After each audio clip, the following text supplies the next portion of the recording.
Movie start होते ही हम 13 जून 1980 को एक जगह जिसका नाम क्रिस्टल लेक होता है उसे देखते हैं, जहाँ पर हम एक लड़की को देखते हैं जो कि काफी घबराई होती है क्योंकि वो किसी से जान बचाकर भाग रही थी। वो लड़की जिससे बचकर भाग रही थी वो एक लेडी थी जो उसकी जान लेना चाहती थी। उस लड़की पर अभी वार करने ही वाली होती है कि उससे पहले ही वो लड़की उसकी मदर को स्वॉर्ड नाइफ से मारकर उसका सर ही धड़ से अलग कर देती है। अपनी मदर को मरा हुआ देखकर जेसन वहाँ पर आता है और स्वॉर्ड नाइफ उठाकर वहाँ से चला जाता है। इसके बाद हम 5 फ्रेंड्स को देखते हैं जो उसी एरिया यानी क्रिस्टल लेक एरिया में एक खास किस्म की प्लांट की तलाश में आई थी। उनमें एक लड़की का नाम होता है विटनी और बाकी उसके फ्रेंड्स होते हैं। नाइट स्पेंड करने के लिए वो लोग वहीं पर कैंप लगा लेते हैं। उन फ्रेंड्स में एक लड़का उन लोगों को जेसन और वहाँ पर होने वाली बहुत सारे मर्डर्स के बारे में बताता है, लेकिन वो लोग इस बात को सीरियस नहीं लेते, ये सोचते हुए कि वो सिर्फ एक कहानी थी, रियल नहीं था। विटनी काफी परेशान होती है क्योंकि उसकी मदर को कैंसर था और वो अपनी मदर को अकेला छोड़कर अपने फ्रेंड्स के साथ आ गई थी। उसका दिल बहलाने के लिए उसका फ्रेंड उसे घुमाने के लिए ले जाता है और उनका वो फ्रेंड भी वहाँ से चला जाता है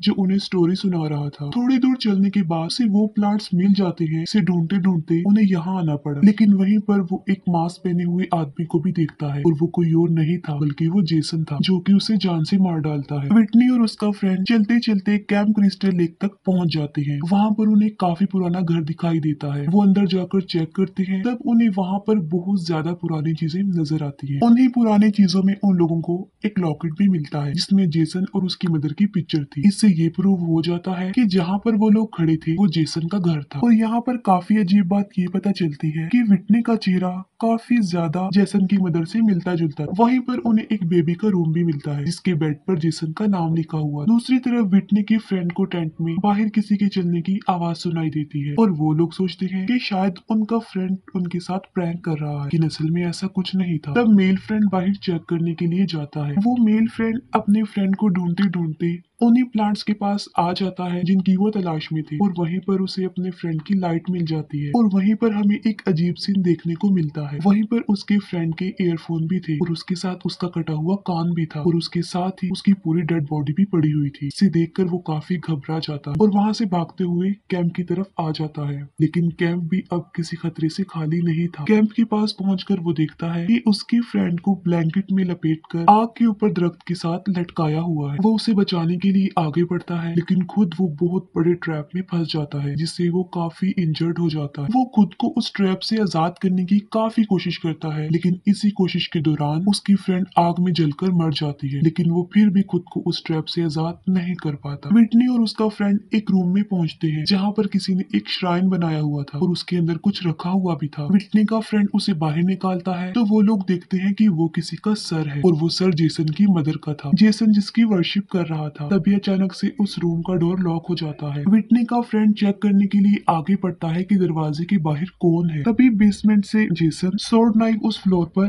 मारने लगता है। विटनी का फ्रेंड उस अटैक से बचने की कोशिश करता है, लेकिन काफी बार उसे स्वॉर्ड नाइफ लग जाती है। विटनी अपने फ्रेंड को बाथटब में खींचने की कोशिश करती है, लेकिन जेसन उस फ्लोर को तोड़कर विटनी के फ्रेंड को नीचे खींच लेता। तब विटनी जल्दी से वहाँ से भाग जाती है और जेसन उसे देख लेता है और उसका पीछा करने लगता है। विटनी कैंप पर वापस पहुंचकर देखती है कि उसकी फीमेल फ्रेंड झुलसकर मर गई है, लेकिन एक मेल फ्रेंड अभी भी जिंदा है जो कि उस ट्रैप में फंसा हुआ था। विटनी उसे उस ट्रैप से आजाद करने की कोशिश करती है, लेकिन वो ट्रैप इतनी आसानी से खुलने वाला नहीं था। इसी दौरान जेसन भी वहाँ पर आ जाता है और वो उस लड़के के सर पर स्वॉर्ड नाइफ से अटैक कर उसे जान से मार डालता है। तब विटनी उससे बचने की कोशिश करती है तो जेसन उसकी तरफ भी स्वॉर्ड नाइफ दे मारता, लेकिन यहाँ पर विटनी बची थी या नहीं ये नहीं दिखाया जाता। इसके बाद हम 6 हफ्ते बाद का सीन देखते हैं जहाँ पर कुछ फ्रेंड्स उसी एरिया यानी क्रिस्टल लेक एरिया में जा रहे हैं। रास्ते में वो लोग एक गैस स्टेशन पर उतरते हैं। वहीं पर हम एक लड़के क्ले को देखते हैं जो कि अपनी मिसिंग सिस्टर को देखने आया था। मिसिंग नोट देखकर हमें पता चलता है कि क्ले असल में विटनी का भाई होता है और वो अपनी बहन को ढूंढने इस एरिया में आया था। ट्रेंट जो कि क्ले को टोक देता है क्योंकि वो काफी देर से काउंटर पर खड़ा हुआ था और इसके अलावा ट्रेंट काफी रूड भी था। सारा सामान परचेज कर लेने के बाद वो लोग फिर से अपनी जर्नी पर चल पड़ते हैं और फाइनली ट्रेंट के घर पर पहुंच जाते हैं, जबकि क्ले भी अपनी सिस्टर की तलाश जारी रखता है और वहीं पर उसे उसे एक पुलिस ऑफिसर मिलता है। असल में विटनी का केस वो ही पुलिस ऑफिसर देख रहा था, लेकिन विटनी का कोई अता पता ना मिलने की वजह से वो उस केस को क्लोज कर देता, क्योंकि वो कहता है कि इस एरिया में लोगों का गायब होना कोई बड़ी बात नहीं है, यहाँ हर आए दिन कोई ना कोई मिसिंग हो जाता है। वो पुलिस ऑफिसर क्ले को कहता है कि विटनी शायद अपने फ्रेंड्स के साथ भाग गई होगी। तब क्ले कहता है कि मेरी बहन ऐसी नहीं थी। इसके बाद क्ले एक घर में जाता है जहाँ पर वो एक अजीब नेचर की बूढ़ी औरत से मिलता है, जो कि क्ले को डायरेक्ट यही कह देती है कि उसकी बहन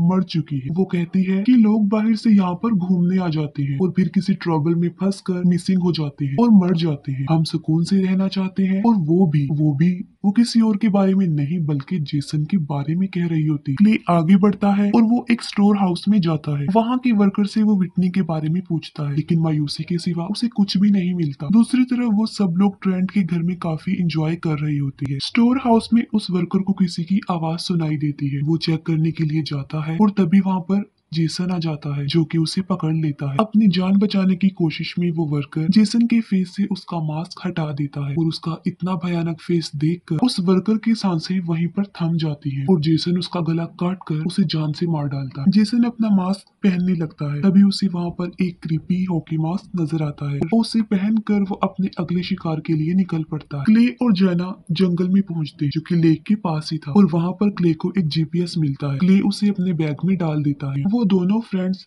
लेक तक पहुंच जाते हैं और वहां पर बोटिंग करने लगते हैं। तब बैलेंस डिस्टर्ब होने की वजह से वो लड़की पानी में गिर जाती है, और उसका फ्रेंड बोट घुमाकर उसकी तरफ ला रहा होता है। तभी एक तीर आकर सीधा उस लड़के के सर में लगता है और वो मर जाता है। बोट उस लड़की की तरफ बढ़ रही होती है और उसके सर को टच करके गुजर जाती है, जिससे उसके सर पर चोट लग जाती है। तभी वो जेसन को देखती है, जो कि किनारे पर खड़ा होता है और अपनी स्वॉर्ड नाइफ निकाल लेता है। उससे बचने के लिए वो लड़की जल्दी से वहां से निकल कर ब्रिज के नीचे छुप जाती है, और तब उसे ढूंढते ढूंढते जेसन भी वहां पर पहुंच जाता है और उस लड़की को ब्रिज पर ढूंढने लगता है। तब जेसन वहां से जाने लगता है और जाते जाते वो उस लड़की के सर में स्वॉर्ड नाइफ घुसाकर उसे मार डालता है। क्ले और जैना जेसन के घर तक पहुंच जाते हैं और अंदर जाकर उसके घर को चेक करते हैं, और वहां पर उन्हें पुरानी चीजों के अलावा कुछ भी नहीं मिलता। तब वो बाहर आ जाते हैं और वहां से जाने लगते हैं। तभी उन्हें किसी के चलने की आवाज सुनाई देती है और वो जल्दी से जाकर छुप जाते हैं, और वहां पर जेसन था, जो किसी की डेड बॉडी को अपने कंधे पर उठाए हुए आ रहा था, और वो उस डेड बॉडी को उन लोगों के सामने फेंक देता है। जेसन को वहां पर क्ले का बैग मिल जाता है, जिससे वो फौरन समझ जाता है कि वहां पर कोई ना कोई आया है। तब जेसन गुस्से में आकर वहां पर उन लोगों को ढूंढने लगता है, लेकिन उसे कोई भी नहीं मिलता। तब वो उस डेड बॉडी और क्ले के बैग को लेकर वहां से चला जाता है। जेसन के वहां से जाते ही वो लोग भी वहां से भाग जाते हैं, ताकि वो अपने बाकी फ्रेंड्स को उसके बारे में बता सके। भागते भागते वो एक रस्सी से टकरा जाते हैं, जिससे जेसन की बेसमेंट में लाइट जल जाती है और वहाँ पर बेल्स बजने लगती है। वहीं बेसमेंट में काफी ज्यादा टनल्स भी थी, और यहाँ पर हमें ये पता चलता है कि यही वो सिग्नल था जिससे जेसन को ये पता चलता था कि कोई वहाँ पर आया है। बेसमेंट में हम देखते हैं कि उसने विटनी को अभी तक कैद किया हुआ है, और उसे अभी तक ना मारने और जिंदा रखने के पीछे मकसद यही था कि उसकी शक्ल उसकी मदर से मैच होती थी। तब जेसन भी उस बेसमेंट में आता है और क्ले के बैग को वहाँ पर फेंक कर वो वहाँ से चला जाता है। उसके जाने के बाद विटनी उस बैग को चेक करती है।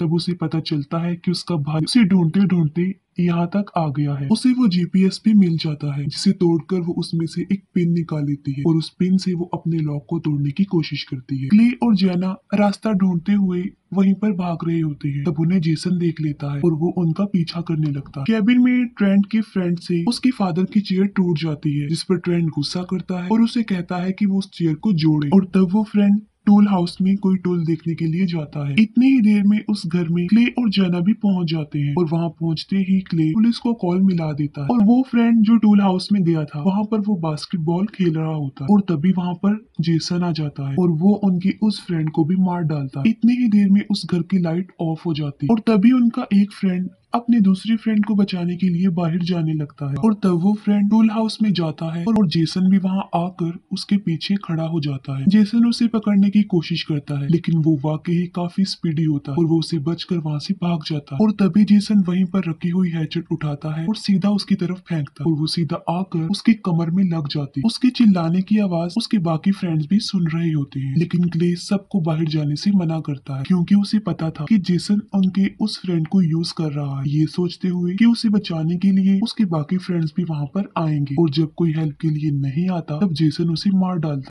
ट्रेंट गन लेने अपने रूम में जाता है और उसकी फ्रेंड भी उसके पीछे जाती है, लेकिन जेसन उसे पकड़ लेता है और उसे जान से मार डालता है। और इतनी ही देर में वो पुलिस ऑफिसर भी वहाँ पर आ जाता है और जेसन उसे भी देख लेता है। वो पुलिस ऑफिसर दरवाजे पर नॉक करता है और जेना दरवाजा खोलने आती है, लेकिन इससे पहले कि दरवाजा खुलता जेसन उस पुलिस ऑफिसर को भी मार डालता है। डरते हुए वो लोग ऊपर चले जाते हैं और अपनी फ्रेंड की डेड बॉडी देखकर वो समझ जाते हैं कि घर का कोई भी हिस्सा अब उनके लिए सिक्योर नहीं है और वो भागकर जल्दी से बाहर आ जाते हैं। ट्रेंट उस पुलिस ऑफिसर की कार को स्टार्ट करने की कोशिश करता है, लेकिन तभी जेसन उनके फ्रेंड की डेड बॉडी को उस कार पर फेंक देता है। वो तीनों वहाँ से भाग जाते हैं। क्ले और जेना एक साइड पर और ट्रेंट दूसरी साइड पर भाग जाता है। जल्दबाजी के चक्कर में ट्रेंट की गन भी कहीं पर गिर जाती है। वो काफी ढूंढता है लेकिन फिर भी नहीं मिलती और वो भागते भागते मेन रोड तक आ जाता है और वहाँ पर उसकी हेल्प के लिए एक ट्रक भी रुक जाता है। लेकिन यहाँ पर उसे डाउट होता है कि कहीं उस ट्रक में जेसन तो नहीं है। असल में जेसन उसके पीछे खड़ा होता है और जेसन स्वॉर्ड नाइफ उसमें घुसा कर हवा में लटका देता है और ट्रक में लगी हुई स्पाइक्स में उसे घुसा देता है और ट्रक ड्राइवर उसे उन्हीं स्पाइक्स में लगा हुआ वहाँ से ले जाता है। क्ले और जेना भागते भागते एक बार फिर से जेसन के घर में आ जाते हैं और इस बार उनकी आहट